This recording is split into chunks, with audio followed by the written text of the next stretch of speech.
Okey, saya nak tunjukkan tutorial macam mana kita nak aktifkan Mendeley dalam Microsoft Word.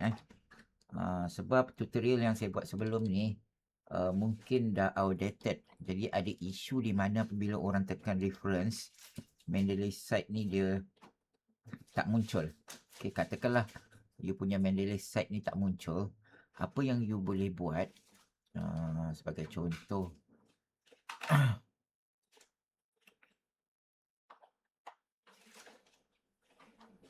saya tak boleh remove sekarang. You pergi kat add in, you type dekat bahagian search ni, add in. Ni insert and add in. Okay, pergi dekat, you boleh type Mendeley site lah. Okay, ni cara alternatif untuk install. Okay, you akan jumpa ni lah. You boleh klik, tekan open.